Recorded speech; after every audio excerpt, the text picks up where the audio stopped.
Coming to you from the mountains and the plain. The only conservative voices brave enough to push back. This is the Conservative Daily Podcast with Joe Otto. That's what the Second Amendment was designed to do. If you're going to do something to nullify or take away my rights under the Constitution, come get it. Max McGuire. When you look at politicians on the left, they need to convince people that they are victims. A resistance to the resistance. And now your hosts, Joe Otto and Max McGuire. And welcome back to another edition of the Conservative Daily Podcast. My name is Max McGuire. And this is Joe Otto. And today we're going to be talking about the United Nations. And The United Nations in the United States. And that one of their spokespeople said, which is just so ludicrous. We're going to get to that, but I want to briefly touch upon this Atlantic BS hit piece claiming that Donald Trump didn't give a speech in France at a World War I or World War II gravesite because he was afraid of his hair getting wet, and that he didn't want to speak there because the people who were buried there were suckers and losers. I want to talk a bit about that. I think that's a lawsuit for defamation. I think it is. We're liable. So you just can't make stuff up, and that's what they did. So I think it's BS. Everyone who's there has said it, that he didn't say that, right? We even have John Bolton, who wrote a tell-all book slamming the president, and in his tell-all book, John Bolton did not say that happened, right? If you're going to write a tell-all book to hurt President Trump, you would include this if it was true. So there's no doubt in my mind that this is untrue. What I think that they're trying to get away with is I think they're trying to conflate other stories to basically create this narrative. We know that Donald Trump has called George H.W. Bush and John McCain suckers and losers at some point, and you can disagree with that. I don't think he should have said those things. Fine. I think that they're conflating that and trying to say that he said that against those people. So obviously it must be true here.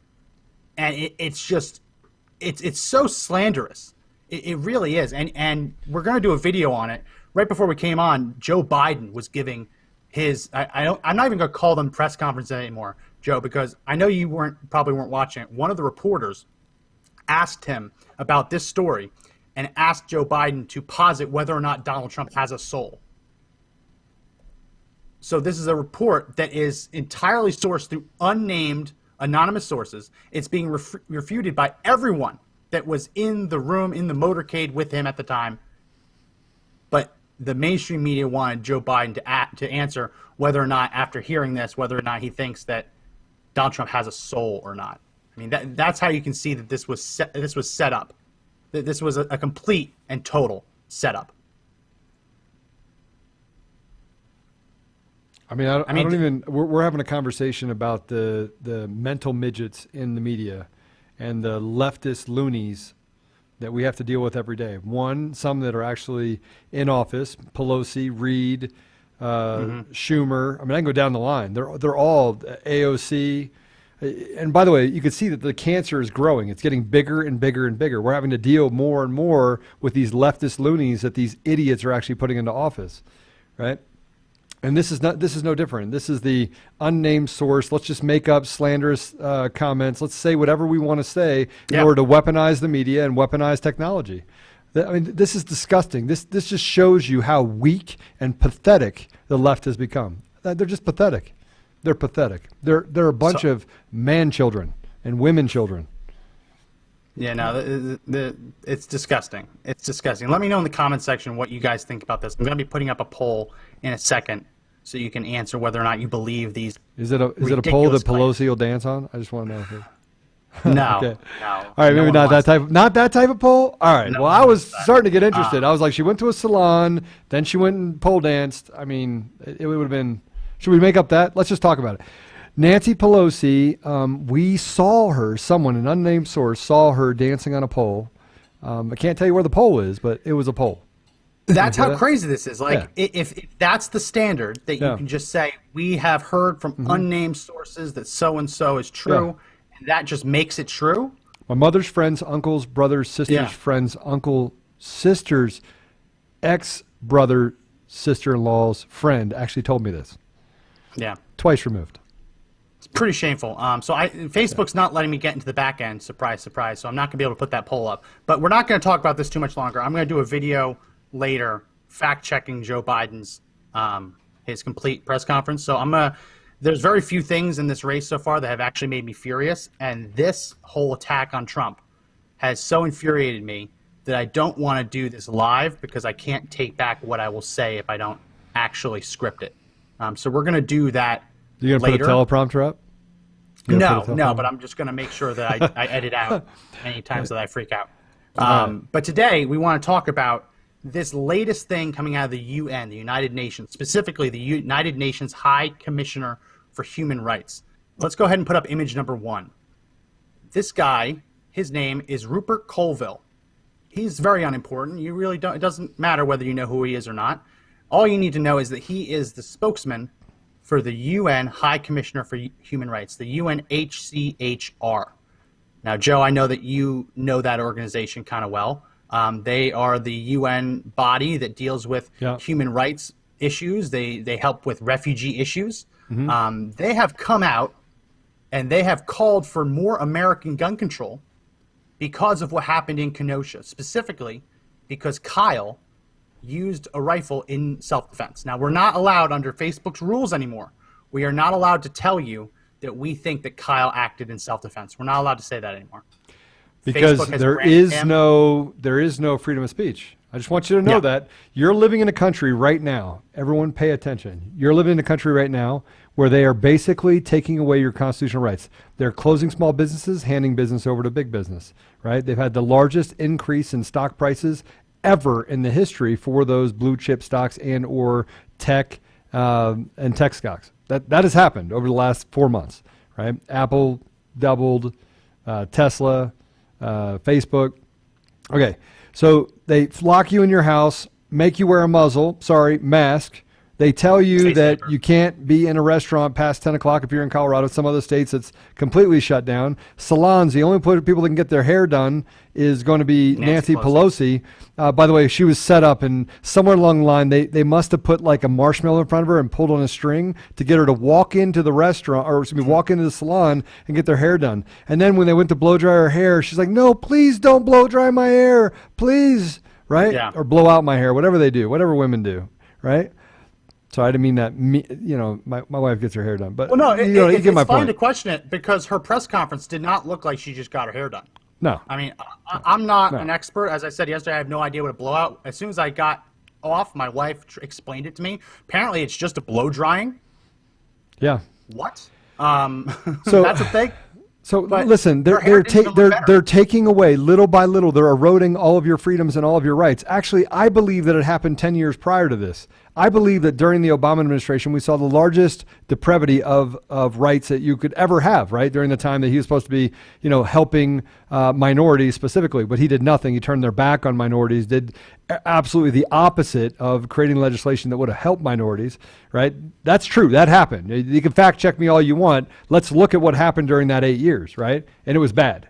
So I think that this erosion, this slow kind of boiling of the kettle where the frog is in the pot, and we just turn up the heat, I think it's already happened. Now you have tech platforms that are deplatforming people, stopping people from speaking their First Amendment rights, and not because it's dangerous talk, it's because it doesn't agree with their ideology, it doesn't agree with their indoctrination. It has nothing to do with fact. It's easy to look at the videos of Kyle, and we're not going to say that he is, but it's easy to look at it and come to a conclusion that's different than these idiots that sit in an office in Facebook. It's easy to come to that conclusion. And now Facebook's declaring that he's a mass murderer, which even if he was, definitionally a mass murderer has to kill at least 4 people, which no one is even alleging that he did. But Facebook has decided that they're judge and jury. But not only they judge and jury, but they want to subvert the Constitution. They want to subvert your rights. They want to tell you what you have to think. They are trying to program you. I mean, this is the definition of taking away your constitutional rights while you sit on your couch. I hope you're sitting on your couch watching us, right? I hope your blood's boiling right now. Let's get into what the UN is saying, because we're going to talk about this. This is in the last week what the UN is saying that peaceful protesters, that's how we like to call them, what they need to do. And then we're going to start talking about all the other things that the UN has been doing just this past month alone to try and erode Americans' rights and erode our sovereignty. But we'll throw that image up again, image number 1. This is Rupert Colville. He is the spokesperson for the United Nations High Commissioner for Human Rights. He is the guy that trots out in front of the camera whenever there is some human rights violation somewhere, and he gives the United Nations official opinion on it. In the last week, I believe it was a week ago, but for some reason I didn't see it until now. Let's put up image number 2. He trotted out and he condemned what was going on in Kenosha, and I tried to highlight it with my mouse. It's a little messy, but you can see. This is the important part. He says, quote, we would see this as yet another unfortunate example of insufficient or lax gun control measures in the United States, which is something we have spoken about several times before. It should be inconceivable that you have a 17-year-old running around with an automatic rifle. So that's the first part. First of all, no one is contending that Kyle had an automatic rifle. He had a semi-automatic rifle. They're very, very different. Very different. So when you say that, you are insinuating that he had a machine gun, which he did not. There's a global machine that is at work, at play right now. There are people in positions of power and authority all over the world that are doing everything they can to basically suppress us and turn us into ants. I mean, if you want to know what they're turning us into, they're turning us into an ant colony where, hey, stay in your lane. Do your thing. Because a free America gets in the way of what they want the world to look like. Right. They want the world to look very different. And they would say that's conspiracy theory. What are we going through right now? Tell me, how is 1984 actually coming alive right now? If what we're telling you is a bunch of baloney, you think this is it's a mistake that the New York Times took out the Antifa shooter, right? The 100% Antifa guy. They took out the fact that he's 100% Antifa. They deleted it. Anything that said Antifa on it, they took it completely out of the article. They whitewashed the article. Yeah. That's when you know the media is weaponized against you. That's when you know the media is weaponized against the people. It's when they do things like this. Anyone who doesn't know what Joe's mentioning, last night, the man who killed Jay Bishop, Michael Forrest Reinl, he was shot and killed by police because actually it was U.S. Marshals with local police were going to arrest him on murder charges. And he decided to fight back. And apparently he shot 40 rounds, 30 or 40 rounds, and was killed by police. Last night. The New York Times was the first one to break it. Their original, not the headline, but like the subject line at the top Antifa supporter, mentioned that he was an Antifa supporter, and not too long later they had scrubbed it to say that he was an Antifa supporter. But and said he was an alleged shooter. They didn't even say that he was a shooter, even though there's video that prove he's a shooter. And he gave an interview. He went on television and told everyone he was a shooter. And he says, you think I'm going to stop them from shooting one of my, what did he say? One of my black friends? Friends of color. Friends of color? Yeah. I'm thinking to myself, no, he didn't even have a gun. He didn't have a gun on him. Yeah. I mean, this is the craziness. Insane. This is the lunacy of the guy can actually kill someone. He remains on the street, can give an interview, go out in a blaze of glory, and you don't want to call the guy a terrorist. How do you not call him a terrorist? The guy's a terrorist. So let's keep going because the UN said more. Let's go to image number 3. This is the second part of that statement. And I highlighted it again. Although it was encouraging that a serious grassroots movement had mobilized, quote, to stop this and change this, Mr. Colville maintained that it was hard to see how it might be successful, quote, when guns are so readily available, and especially assault rifles. First of all, an assault rifle is a fully automatic weapon, of which Kyle did not have one. But what he is saying, it's stunning what this UN spokesperson is saying. It's that he's encouraged by BLMers and Antifa peaceful protesters. Read into that, the rioters, the looters. He's encouraged by what they're doing in the streets of America, which is burning their cities down. But he says it's hard to see how it might be successful, quote, when guns are so readily available. Meaning, BLMers and Antifa will never be able to get what they want as long as Americans are able to defend themselves. Right. It's unbelievable. We've seen a lot of craziness from the UN.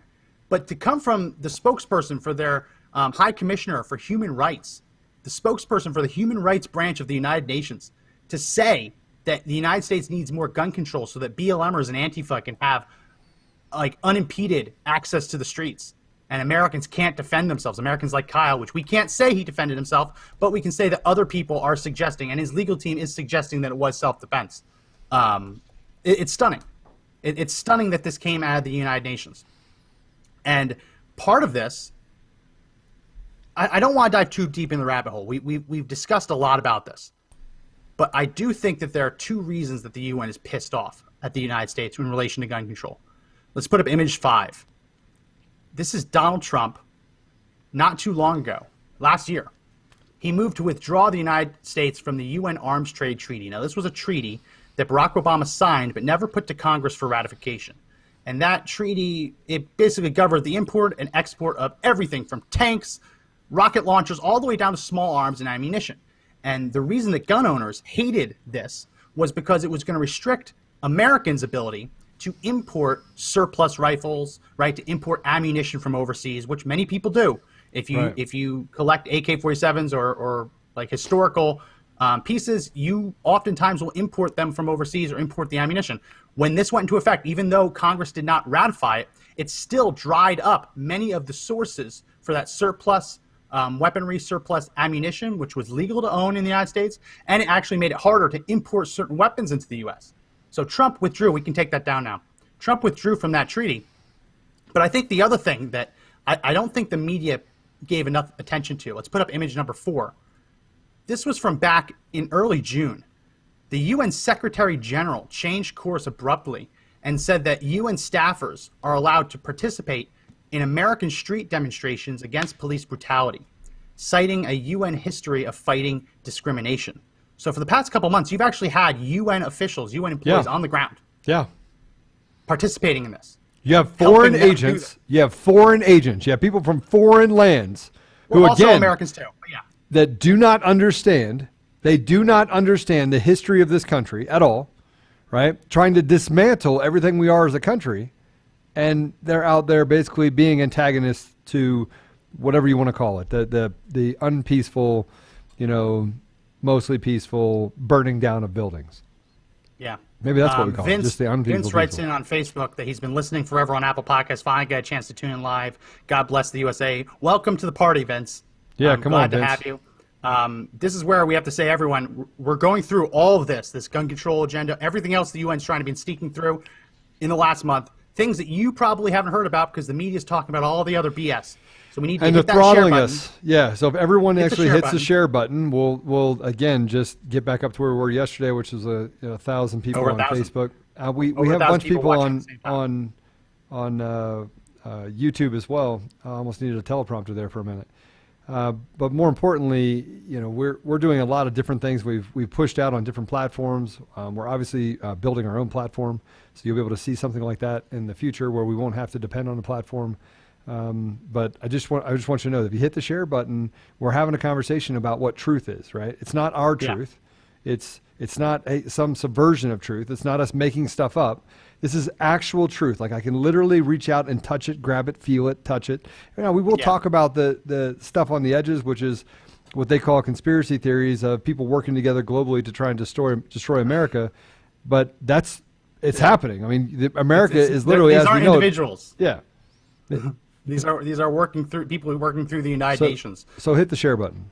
Hit that share button. You got to do 3 Share. things to help us reach more people. Hit the share button, hit the like button, and comment. Those 3 things will get us onto more news feeds on Facebook. Nick says colleges have corrupted the kids' minds. Yes, they have. You spelled colleges wrong. If you're watching on YouTube, please make sure that you hit the like button. Please make sure that you hit the subscribe button and the bell for notifications so that more people can see this as well.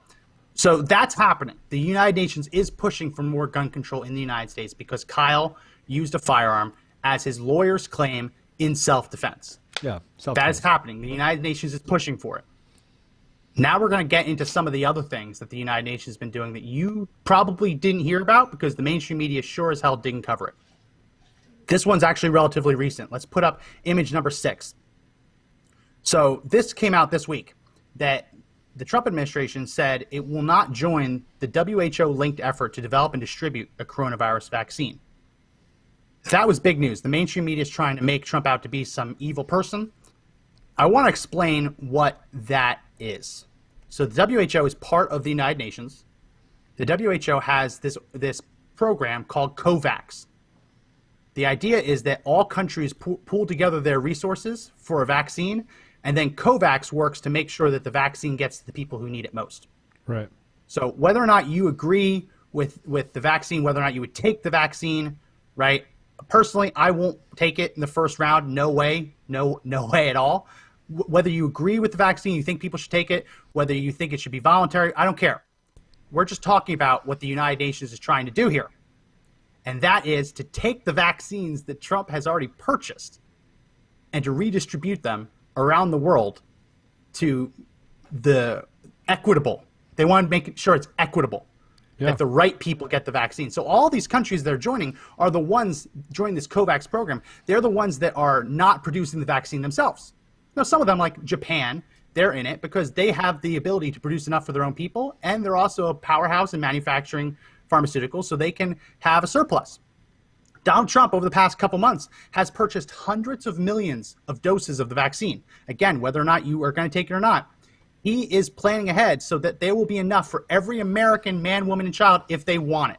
Not mandatory, but there will be enough for everyone if they want it. The UN is furious because he has basically bought out Moderna, Johnson & Johnson. He's bought out their entire supplies. So their entire first rounds of vaccine, no one else can get the vaccine because Trump has bought them all. The UN is pissed because the UN thinks that they are better at deciding who deserves it. They want to make it equitable, which is just redistribution. So they're pissed because Trump won't. Who ends up, by the way, Max, who ends up with all the power in a socialist environment? Do you think that, I want people to realize this, if we had a communist or socialist or Marxist ideology, who do you think has power? Who? No, the people pushing it, the people pulling the strings. Until who do you think they has eat the rich. power? Who do you think has the power? It's a small group of people. Everyone else is broke. Everyone else is a slave. Do you think they care about color? Do you think they care what color you are? Man, they will make you a slave. They don't care what color you are. They do not care what color you are. Look, if you think that this whole movement, this Marxist and communist ideology is about creating equality for blacks, browns, whatever, it's not. It's not me making this up.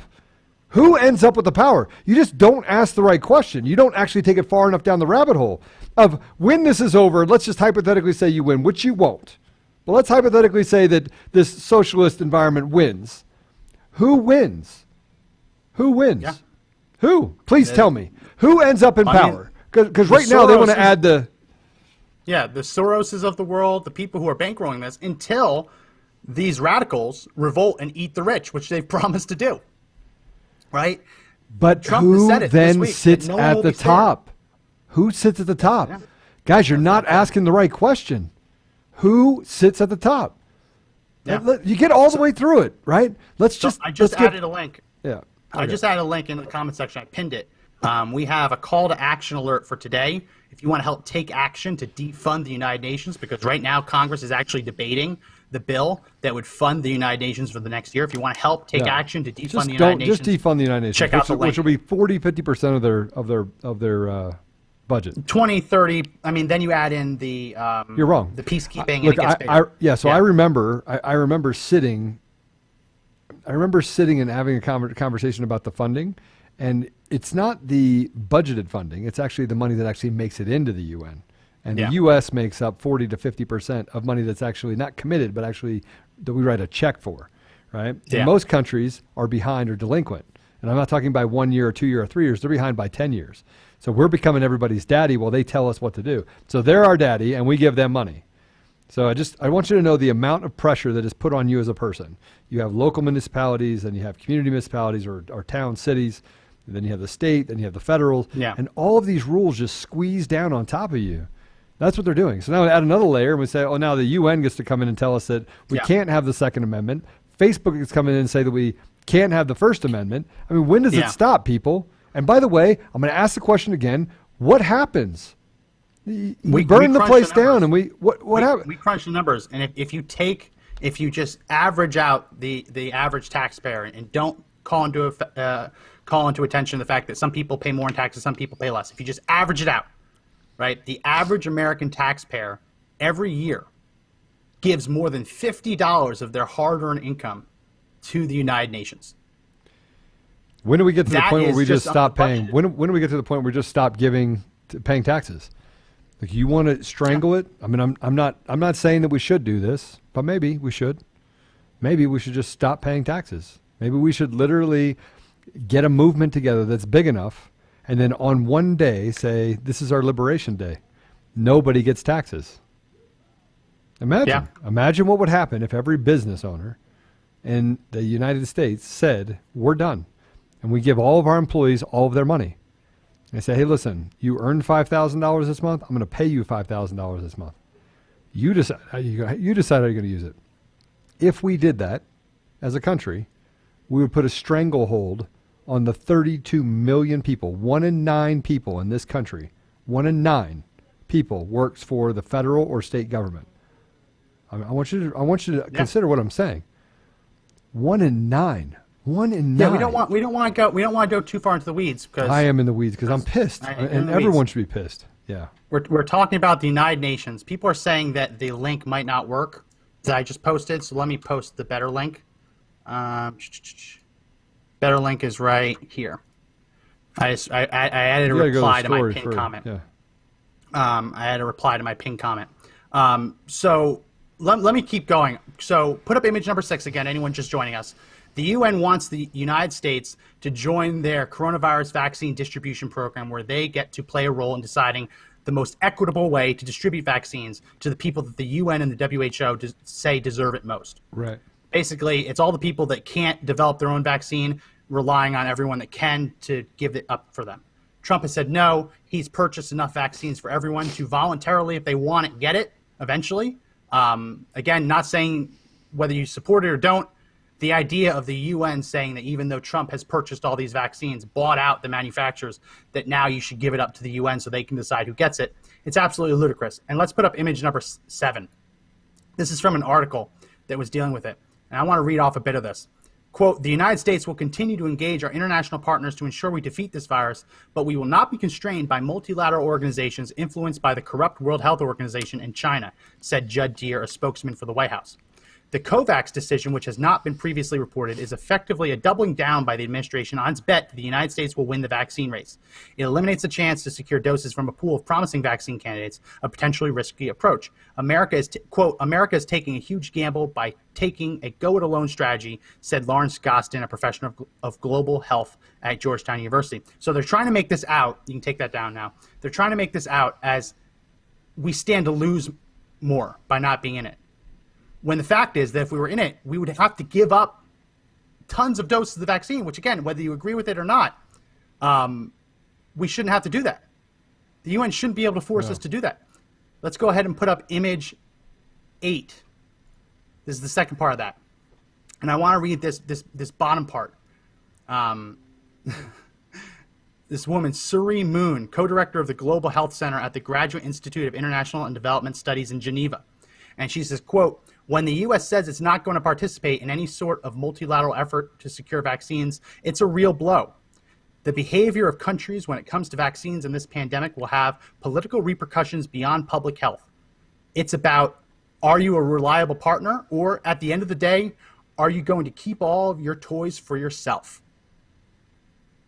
Now, we're not going to keep all the toys for ourselves. We're going to take care of our people.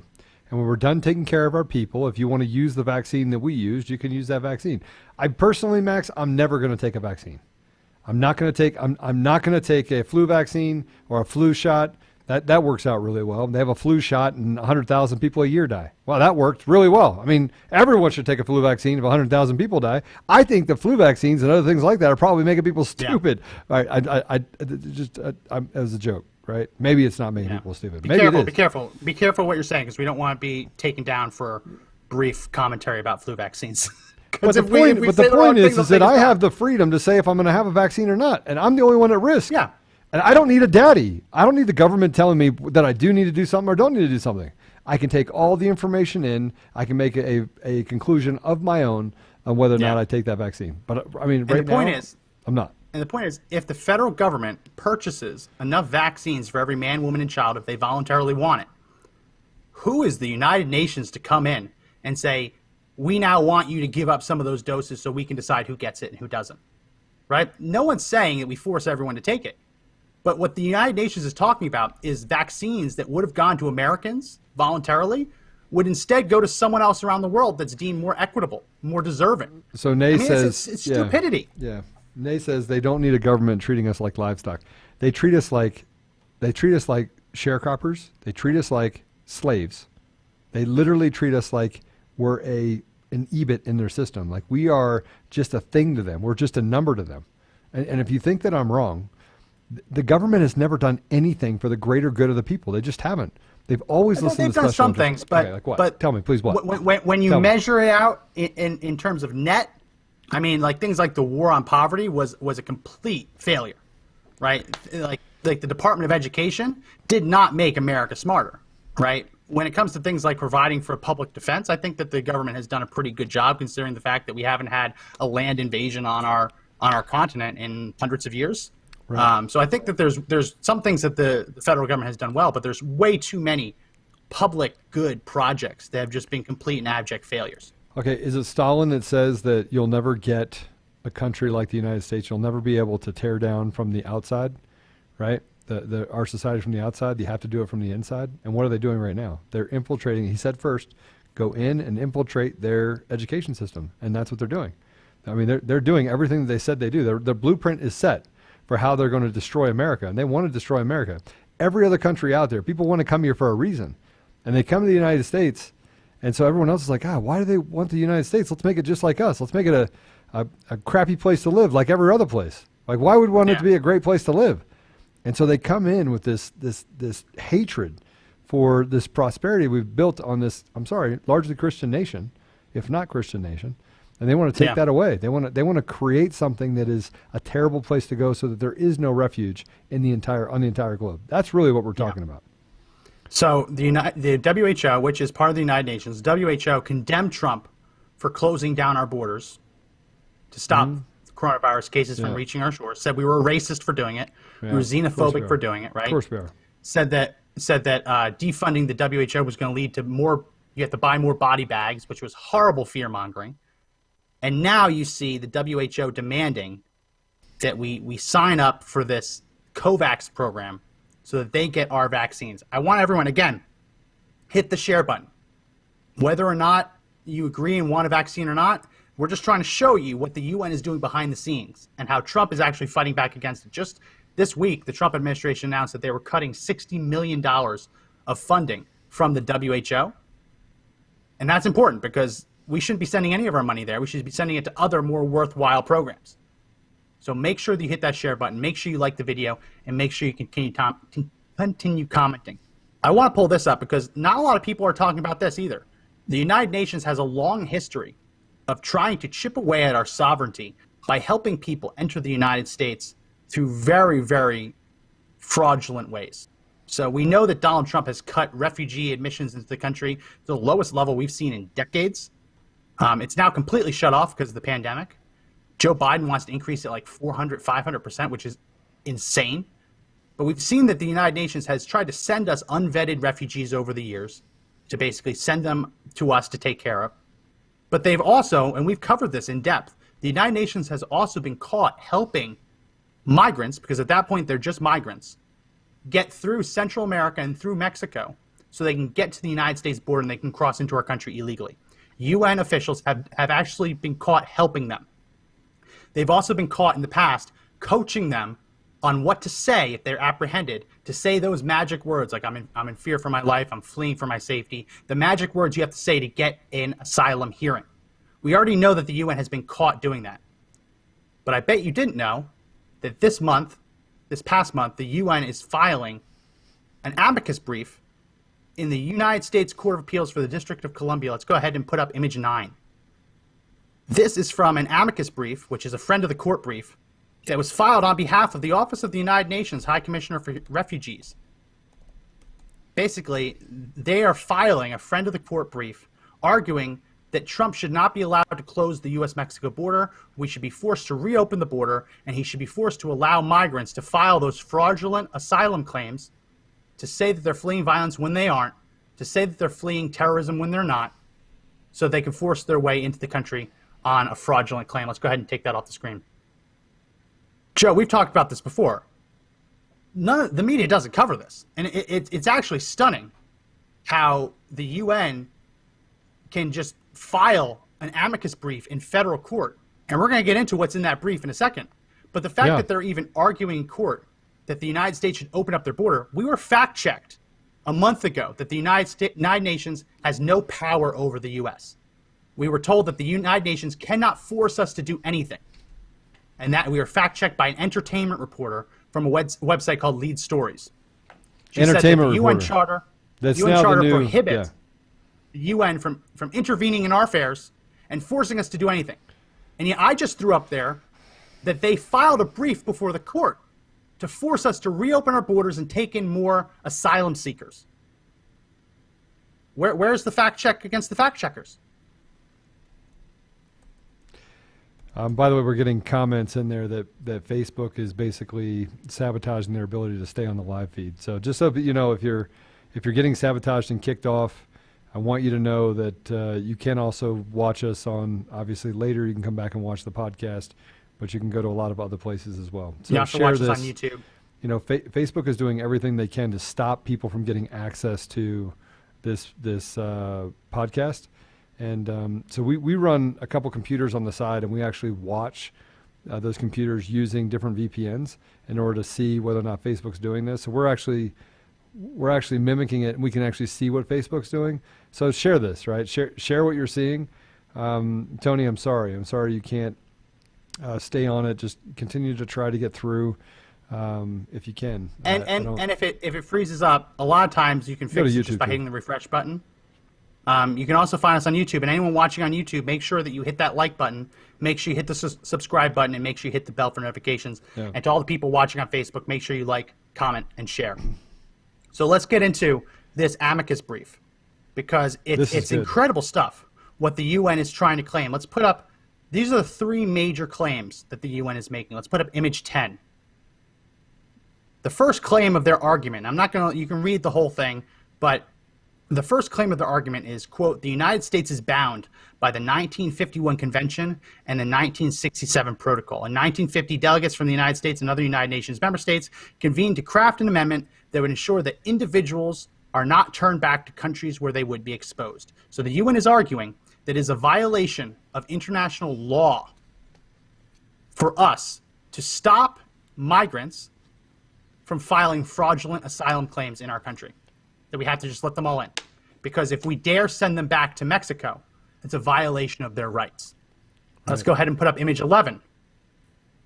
The second part of their argument is that the UNHCR, the United Nations High Commissioner for Refugees, provides authoritative guidance on the meaning of the 1951 Convention and the 1967 Protocol. So they're saying that the United Nations signed this treaty, and it's authoritative. And if you want to put it back up, put it back up. And it's authoritative. See that word right there? Authoritative. Yeah. It's authoritative, and in order to understand what it means, you have to use the United Nations interpretation. And it says the UNHCR has a mandate to supervise the application of international conventions for the protection of refugees, including the 1951 Convention and the 1967 Protocol. You can go ahead and take that off the screen now. So they said that we signed it. They have the right to determine how it's interpreted. And then here we go, image number 12. This is the third part of the argument that they submitted. The revised asylum policy is not in conformity with the United States' obligations under the 1951 Convention and 1967 Protocol. Quote, the 1951 Convention and 1967 Protocol set forth several procedural and substantive rights for refugees that states are bound to respect and uphold. Chief among these are three core safeguards: the right to seek asylum, protection against penalties for illegal entry, and protections against refoulement. I believe that's French. That ensures asylum seekers' safety and are thus critical to refugees' full enjoyment of their other rights guaranteed by the Convention and Protocol. So that's important. You cannot deny their right to seek asylum.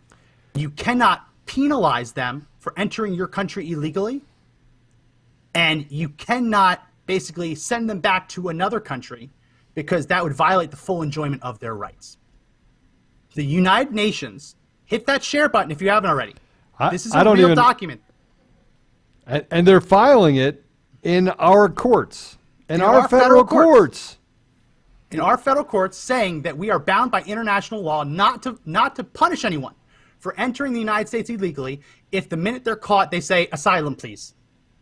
The United Nations is in our federal court system arguing that there is a get-out-of-jail-free card for illegal aliens. If they claim asylum, they cannot be punished, no matter how many of our immigration laws they've broken, because they're asylum seekers. This is how crazy this is. Mainstream media doesn't cover this. And again, I see lots of really strong language in here, Joe. I see obligation. I see bound. I see lots of strong language. When we said the United Nations ordered us to do something a couple months ago. Authoritative. When we said the United Nations ordered something, we were fact-checked by a BS fact-checking website that Facebook apparently thinks is smart, by an entertainment reporter that says the United Nations can never order the U.S. to do anything, and they rate it as false because we used the word order. And here, the United Nations is arguing in the U.S. District Court of Appeals that we are bound to let illegal aliens in and cannot punish them because they have the right to seek asylum. It's crazy stuff. It's crazy stuff. Is this America? I mean, I just want to know. I mean, look, I want everyone to have an opportunity. But I am going to tell you something. There is something we should probably talk about, and that is there's an opportunity drought happening for young people in the United States. That is true. There's an opportunity drought. There's a drought of opportunity. Same opportunity when I got out of school, right, was I had companies that were lined up. They had job fairs, and they were lined up to hire us out of school. It happened. It happened every single year. And a majority of those kids coming out of college got jobs, really good jobs, right? They didn't pay a lot, but, entry level didn't pay a lot. Today, kids get out of college, and they have to send resumes to 200, 500, 1,000, 2,000 places. I'm going to tell you why that's happened. I'm going to tell you as a business owner with lots of employees, right? Lots of people on teams and lots of different industries, has a lot to do with the pressure of government on business. The pressure. And you're talking about all of these pressures that get put down on us. And now we have the UN coming in and saying, oh, by the way, you got to take more refugees. And when Trump comes out, that hurt the most? And when Trump comes out and says, listen, we got to slow our roll. That's all he's saying. Just slow our roll a little bit. Like we are stopping young people in our country from having opportunity. Because one, we made it too difficult for businesses to exist unless you're a mega organization, right? They set the standard. Those mega organizations are now stealing ideas from smaller businesses. And if they're not stealing opportunities from other businesses. Who does this hurt the most, Joe? It hurts us as people. It hurts us. Who specifically? Who specifically does the influx of refugees and asylum seekers? Americans. What segment of Americans? Minorities. 100%. What Democrats would call black and brown people. Yeah. And I'm telling you, that is why I always say the Democrats don't stand for minorities. They stand against minorities. They speak with a forked tongue. Everything that they're saying that they stand for, their actions are producing the opposite effect of that. And you can say, Joe, come on, that's not right. Okay, let's just walk into, give me an example. In the notes down here, give me an example, just one, of a city run by Democrats that is run well, that doesn't run at a deficit, that we don't have human rights violations. I'm going to call it that, crime, right? Yeah. We don't have massive crime. We don't have issues with police brutality. We don't have issues with, by the way, that are run by leadership. We don't have those issues in those cities. Massive homelessness, massive drug problems. I mean, these are massive issues. And then I want you to go into a Republican-run environment. Tell me if you see the same issues, and even the same states. I'll use an example here in Colorado, Douglas County. Right? We don't have a massive amount of homelessness. We don't have a massive amount of crime. Very different. Denver County. Then you walk, you literally go 12 miles, and it's a cesspool. And I mean it's a cesspool. We have burned down buildings, and we have windows that are broken, and we have Antifa, and we have homelessness. And when I talk about homelessness, I'm also talking about the other issues that we face in that environment. And guys, They have Narcan stations at every corner to resuscitate drug addicts. They have places in Denver where you can safely shoot up your drugs. And if you overdose, they will walk over and they will resuscitate you. I'm not kidding. A couple $100 a pop. Too. I'm not kidding you. This is true. And it's and free. That's not to take the position. It's not to take the position that people who are using drugs do not deserve to be resuscitated, because everyone's a human being, no matter whether you're addicted to drugs or not. Everyone's a human being, deserves to be resuscitated. But when you're setting up these stations, or when everyone just knows that you can shoot up your heroin around back of the fire station, and as long as you have a buddy system, if you don't wake up, they can run and get someone to save you. As long as you're doing that, you're not helping the problems, right? So we don't want to be interpreted as saying that we shouldn't be resuscitating people with Narcan who need it. But there is definitely a fine line between helping people in need and making sure everyone knows that this is where you go to do drugs, because there's always going to be some Narcan there. So everyone, make sure you hit that share button. We've gone through a lot of things today. We've talked about the UN wanting to use Kyle and Kenosha to push gun control. We've talked about how the UN wants us to give up our vaccines, whether you like the vaccines or not. They want to force us to give up some of our vaccines to them so they can redistribute them to whoever they believe is more equitable. We've talked about how the UN is in federal court filing an amicus brief to force the Trump administration to obey what they call as international law, open up our borders, let migrants, at that point they're migrants, basically claim fraudulent asylum, and prohibiting us from punishing them for crossing the border illegally because they're migrants and they have complete right to be here, apparently. Make sure you hit that share button, because this next one is probably the stupidest of all. And I say this as someone who loves the environment, and I say this as someone who is opposed in all ways, shapes, and forms to discrimination. And you'll see what I mean in a second. Let's go ahead and put up image 13. The United Nations is now pressuring the Trump administration to stop its Arctic oil drilling plan because it would violate indigenous people's human rights. Now, it's very interesting that this website decided, let's put it up one more time. It's very interesting that this website decided, I guess, to use elk or caribou instead of the actual indigenous peoples having their rights violated. Very interesting. But the United Nations is now pressuring us to stop our oil exploration in the Alaskan Arctic because it would violate indigenous people's rights. Let's go ahead and put up image 14. You won't be able to read this, but this is the text of the letter that's coming from the United Nations High Commissioner for Human Rights. I want to talk about two specific parts of this letter. Let's put up image 15. Image 15. I've highlighted it so you can read along, and I'll read it for people listening on the audio. The information received by the committee alleges that the planned oil and gas development in the coastal plain of the Arctic National Wildlife Refuge in Alaska is conducted without the free, prior, and informed consent of an adequate consultation with Gwich'in indigenous peoples. And I did look that up. That's how you pronounce it. Despite the serious harm such extractive activities could allegedly cause. The information received also alleges that the oil and gas development in the coastal plain would infringe the enjoyment of human rights by Gwich'in indigenous peoples, in particular by significantly reducing their traditional food source, the caribou. I was right. Encroaching on the sacred site of the coastal plain, increasing health risks due to environmental degradation, including air pollution, and by increasing the risk of violence against indigenous women due to the arrival of extractive industry workers. Wow. I'll get to that in a second. The information further alleges that the oil and gas development in the coastal plain would exacerbate the already disproportionate impact of climate change on indigenous people, in particular in Alaska. Moreover, the information alleges that the domestic remedies available to indigenous people do not provide a legal basis for addressing the underlying cause of structural discrimination. Structural. I want to make sure we're very clear here. The United Nations wants to stop us from oil and gas exploration in Alaska because they're afraid that the oil and gas workers, I guess, will like sexually assault indigenous women.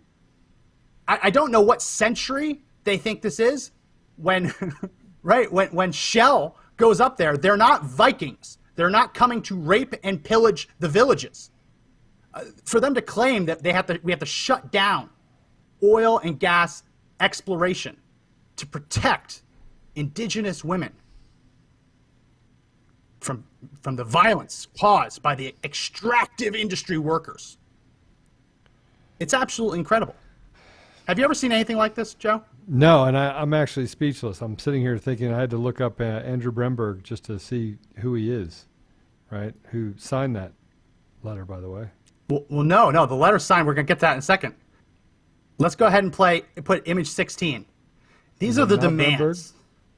These are the demands. Accordingly, and on the basis of the information received, the committee would like to request the state party to provide information on the status of the proposal. And you can see they want the right for the people, the indigenous people, to be completely consulted, effectively protect the sacred sites of indigenous people, prevent and combat violence against indigenous women, in particular in Alaska, and in specifically within the context of the extractive industry. That's the idea that when oil and gas workers come to Alaska, they're just beating up indigenous women.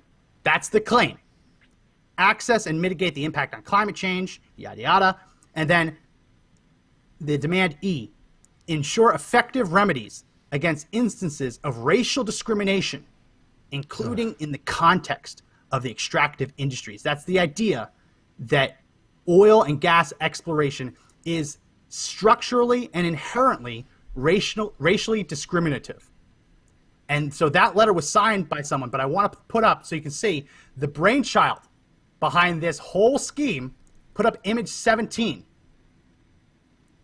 This guy, Yan Duan Lee, he chairs the Committee on the Elimination of Racial Discrimination. This isn't even necessarily an environmental thing. And yes, he is a Chinese national.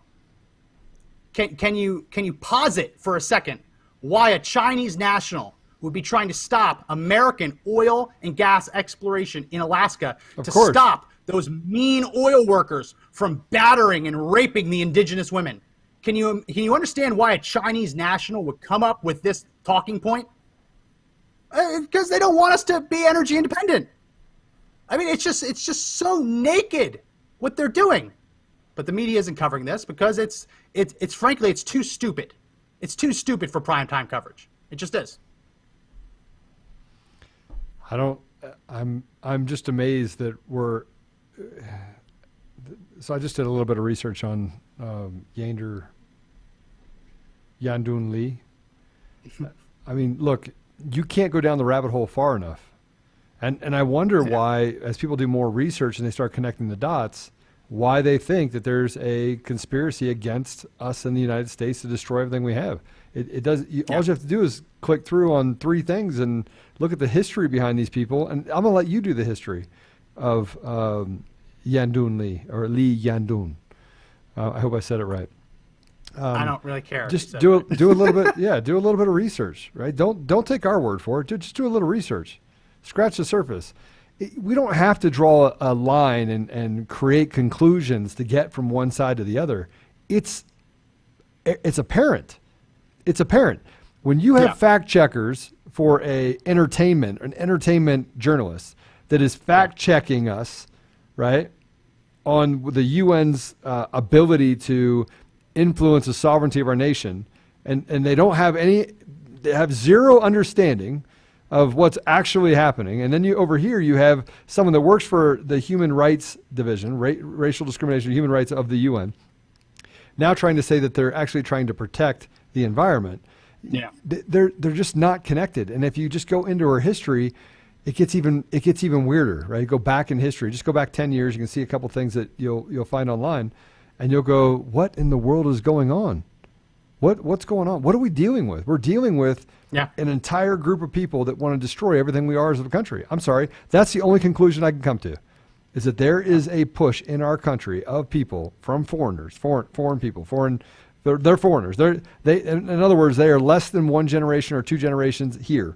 They have no sacrifice here. They didn't have, family and friends and loved ones die defending this freedom we have as a country. They didn't have any of that. Yeah. Right? They came over here and they're like, we're going to change all of it because the United States it's too prosperous. It does too. People want it too much. We don't want people to want it. We want it to become a crap hole. Right? That's what we're facing right now. That's not a conclusion that I came through by just saying, oh, I just put all these things together and look, they almost touch. No, they're touching. Each one of these things is touching. And I mean, you want to get mad at me for pointing it out and say, oh, Joe, you're racist. Well, that won't stick very long. But I'm going to tell you, if we don't do something about it as a country, man, where are we going to go from here? Where is the other place that we can go other than this free nation, which, by the way, is not so free? It's not so free when a corporation can stop you from having your First Amendment right, from supporting and having an opinion. A corporation in this country, Facebook, Discover, right? Discover literally shut off. When the United Nations is in federal court saying you don't have the right to have a border. Yeah, Discover was shutting off any donations to Kyle. Which is illegal. I'm just telling you right now. It's completely illegal. But now we got to spend 50, 100, 200 grand fighting Discover because they want to weaponize their technology against people that we need to support. And by the way, the guy that was killed in Portland, that guy that was killed, they said he was a part of an alt-right group, but he's not a part of an alt-right group. He's a Christian, a conservative Christian. And all he cares about is restoring order. That's it. That's it. Yeah. A good guy walking down the street, right? Yeah, but we're going to call him alt-right. We're going to call anyone that disagrees with this indoctrination alt-right. Right-wing or right-wing. No, they call him alt-right. But it's not alt-right. It's not alt-right. And it's and by the way, being a conservative doesn't mean that it doesn't mean that you don't have different constructs of what social issues. It doesn't mean that we all agree on those. You're being constitutionally centered and being centered on fiscal responsibility that basically defines conservatives does not mean that you don't have differing opinions when it comes to social issues, such as gay marriage. And you could be a Christian and still accept people where they are. You can. Most people do. You can be a Christian and be a conservative and love anyone, regardless of your color, race, religion, political affiliation, like not care. Because most people want life, liberty, pursuit of happiness. That's what we want, guys. Just want to be left alone. Yeah, that's it. And give me opportunity. But yet you have the left that strips opportunity. Look, I grew up in an environment, a poor environment, right? Poor, right? I mean, we just didn't have a lot. Church brought us presents at Christmas. I mean, it was tough. Right? We shopped at the pantry. I mean, my parents had me when they were kids. So kids having kids, right? Yeah. But I can tell you right now that growing up in that environment, the biggest thing that actually created the most division and created crime and created people just not going to school, goofing off, ruining their life, right? The biggest thing that affects that community is a lack of hope. There's no hope. Yeah. I mean, they don't feel hope. They literally don't see opportunity. There's no opportunity. It's just being poor. It's like you barely have enough food to eat. You got to go to school hungry. You got to go home because typically you have some dysfunction happening in your family life, right? I know I did, right? And then you're just trying to get by, and it just seems like a miserable existence, and there's no way to see a way out, right? But now that's what the Democrats want to do. They want to push us all into that environment. And you can say it's not all Democrats. Okay, if you support pedophilia, if you support rapists, which they are, if you support, and by the way, the left is doing a really good job of supporting this Blake character, right? He raped a 15-year-old. You want to make the guy who got shot 7 times in the back? He was back at the home taking their keys. I'm going to tell you something. You ready for this? You rape my 15-year-old? I'm going to shoot you. We cannot be taken down. No, listen, I'm going to say it. Can't. It didn't happen. Hypothetically, purely hypothetical. If you were to rape my daughter, right? Being paralyzed? No. I'm not doing it. I didn't do it. I'm not saying that I'm going to do it. All right, let me just tell you this. Mr. Blake would have a worse day than he has right now, and there would be no need for a prosecution. None. And I wouldn't care if I spent the rest of my life in prison. I wouldn't care because he raped my daughter. And so, by the way, the aunt, hypothetically, the aunt of the person, I don't know if you saw this, but the aunt of the 15-year-old that was raped is saying, how in the world does the left stand up for this guy and burn down buildings and tear things apart for a rapist? He is a rapist. Raped a 15-year-old. Then he went back with his kids in the car and terrorized them. See, the police were only there. The police were only there because they were called there. They were called there saying this. Do you know what the left is saying? What? The left is saying that he didn't rape her because he merely digitally penetrated her, which is shameful that we even know what that means nowadays. But they're saying it's not rape. They're saying it's sexual assault. And he actually was charged with sexual assault. So definitionally, they're right. But that's the logic in their head. It's crazy. How can you justify what this guy did? And this is the problem. This is the evil of the left. Okay, if you're listening and you're a Democrat and you want to troll us and tell us that you can act, you're an evil person. If you can even justify the fact and you say, well, he didn't deserve to get shot 7 times. No, I'm going to say it. He didn't deserve to be shot 7 times. He didn't. Nope. Because I wouldn't have called the police. I wouldn't have called. He was there and I was the father, right? I wouldn't have called the police. Right?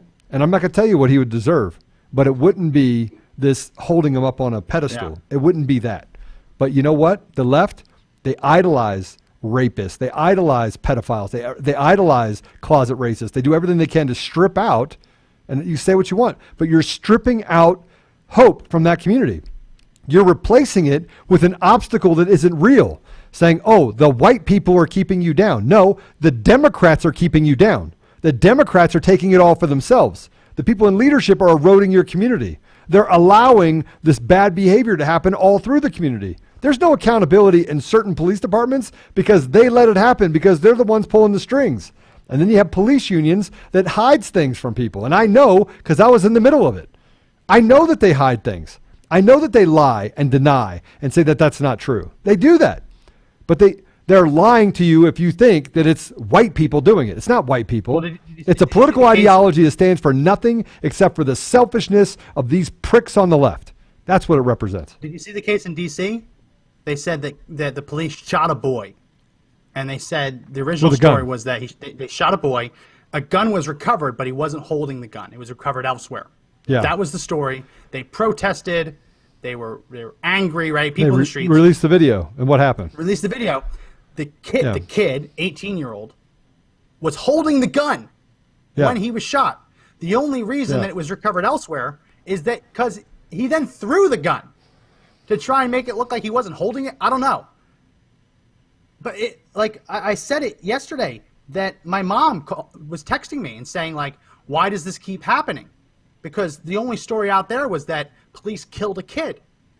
I mean, the media is the blame here. The media is furthering these BS narratives. Right. They're lying before the police even have a chance to look at the body camera. Because you have to bring 100%. The body camera back to the station, plug it in the computer, and watch it before they can release it. The media has already spun that yarn. Had people out in the street ginning them up. Look, I'm gonna tell you that it Max, it drives me nuts. It drives me crazy that we are literally, one of the reasons why, I'm going to just tell you, one of the reasons why I was able to get out of this cycle of being poor, right? One of the reasons why is because my parents didn't give up. They didn't give up. They just kept fighting. They kept fighting through it, saying, all right, adversity, move that aside, right? And we were eating Chef Boyardee and shepherd's pie, and some of you actually that had to live through that know it tasted really good back then. I'm not sure, Mom and Dad, if you're listening, I'm actually not sure that I would. I'm not sure that I would probably eat shepherd's pie again, or Chef Boyardee for that matter. But I like shepherd's pie. Shepherd's pie, if it's made well, is good. It was made with. So we made it with sloppy Joe mix, right? What looked like beef, but it really wasn't beef. Processed cheese over top it, and powdered mashed potatoes. And so I tell my parents all the time, I was like, nothing about what is in that deal makes it taste good for me. Like I like flavor. I like food. Yeah. But what we're doing right now by doing this, by pushing off and creating these narratives that, all police officers are bad, that they're the ones holding you down, that white people are repressive, all of this stuff, it flies in the face of reality, but it creates an obstacle you can't get over. So they basically say you don't have any hope. So they're manipulating the entire population to say, let's just not have hope. There's no hope. There's absolutely no hope for you, right? Because all of these things are standing in your way. And until we get rid of all these things, get rid of white people, get rid of the police, right? What do you have if you don't have those things? And I just want people to think about that. I want you to think through what you have. It's the same thing about the LGBT, whatever you want to, QTMO. Have you seen that some people are adding P to the end of that? I don't know. LGBTQP, and they had pedophile at the end. Yeah. but the point is that, look, the same thing about saying I'm special, like I've been persecuted. I mean, look, I believe that there's something going on in your mind, that there's a conflict going on. I also believe that there's some persecution that happens, right? Just because people are mean. Like, people just naturally, there's just mean people out there. I believe that all those things are true, but I also believe that if you're small and short, you get picked on. If you're skinny and you look frail, you get picked on. I could go down the list. I mean, we could create a special group for everyone, but let's look at the reality. Those are obstacles you have to get through in your life. You just have to get through them, right? Yeah. You're not more special or less special. What I have a problem with is recruitment. Like, I'm going to try and recruit people to be Q or T or whatever, the different pieces. You're recruiting people. Like, if you are who you are, I accept you where you are. I think everyone does. We'll let God figure it out. You shouldn't be trying to convince them to join your team. And if God doesn't figure it out because you're like, I don't believe in God. Okay, you don't believe in God, but I still accept you. Yeah. Hang out, do whatever you want to do. Right? People in the comment section are talking about all of the really bad foods that they, I guess, had to eat when money was tight. Oh boy! Deanna Okay, says, give me some. Have you ever had salmon patties? Oh, I have. KT says pinto beans. Pinto beans aren't bad, but I guess if it was just pinto beans, that would be bad. DeMichael, this guy's a troll, but I'm glad I didn't ban him. This is actually kind of funny. He says, you're too good for the pie now. It'll happen again. That sounds like a threat, DeMichael. Yeah, come on, bring it. Will the pie ever happen again? Will the pie? Yeah, no. Will you ever go back to eating the pie? No. The shepherd's pie? No. No, I won't. Well, DeMichael seems sure that it will happen again. All right. Well, I mean, I've never had it, and just envisioning it in my mind makes me absolutely want to gag. Tiffany says, God, I remember drinking powdered milk. Oh, Alicia yeah, powdered milk. Oh, that. Alicia says brown gravy sauce instead of red sauce. Scott says his mom used to mix real and powdered milk in order to stretch it. Ugh. I can understand, but I mean, it's. I would put ice cubes in the milk because it would water it down. Then I would have more milk, right? So then I'd let it get down, and it would milk off. It would, yeah. So it's. I remember having one pair of shoes that had a hole in it. Today, everyone wants to wear holes in their shoes. Then I was like trying to cover it up, pull my toe in. I mean, it was crazy. I mean, there's some stuff that I had that. Cookie, you would like salmon cakes. That's disgusting. Salmon cakes were gross. I mean, I can't believe we're actually getting to this, but I mean, we're going over. But I don't want to go over to talk about salmon patties. But I guess the point that I'm saying is, let's get to solving the problem. Let's not solving the symptom or creating a symptom. And I think that's what I see people doing is that they create reasons why they're not successful. They create reasons why they can't get across the finish line. We deal with it at the office, right? People saying, "Oh, I couldn't get this done because this person didn't give me anything, and I can't pick it up because I don't have any hands." We deal with it every day. Stupid excuses for why your failure had to happen. Yeah. Well, your failure happened because you didn't find a way to overcome that obstacle. Obstacles are just opportunities. Yeah. Right? But nobody's ever taught them that. Let's return back, because this is a little bit of a detour, but it isn't too far from what we've been talking about the whole time. Let's put up image number 2 up one more time. DeMichael, we did have government assistance. Yeah, we did. We did have government assistance. The reason that this kind of all gets brought back into this conversation of the UN is because this clown, Rupert Colville, he basically said he condemned the latest violence as part of a, quote, long-running problem that included the killing in police custody of George Floyd earlier this year and many others. As we've gone through on the show, you don't need more than 2 hands to count the number of actual unarmed black men who were killed by police last year. You don't need more than 2 hands. More than 10 fingers to count them all out. This idea that it's happening everywhere, it's a complete lie. And then they say again, the death of 46-year-old Mr. Floyd on 25th May in Minneapolis, this is what happens when English isn't their first language, was captured on video while a police officer knelt on his neck for over 8 minutes, sparking worldwide protests, including Black Lives Matter. Despite commitments to reform police forces following the killing of Mr. Floyd, Mr. Colville maintained that these, quote, clearly haven't been delivered and the killings are continuing, end quote. I mean, this is the craziness from the UN, the idea that there is some structural group of people that every police officer is itching to kill a black man every single day, And the idea that it's just still happening, right? It's I mean, let's call a spade. Jacob Blake had an outstanding felony sexual assault warrant. He was back at the house stealing the keys. Police were called. There was a scuffle. They then shot him because he was either holding a knife or reaching for a knife. He is not a martyr, right? George Floyd died from a fentanyl overdose. The method of restraining him, the lawyers for the police officers, I don't know if anyone's seen this, they've actually put forward in court the actual pages from the police training manual showing that putting your knee on someone's neck like that is an approved method of detention by the Minneapolis Police Department. These are all just lies, and they're spreading the lies faster than we can debunk them. So the reason I bring this up, I wanted to give you a chance, Joe, to talk about the international side of it, because there is an international side of this. There's an international side.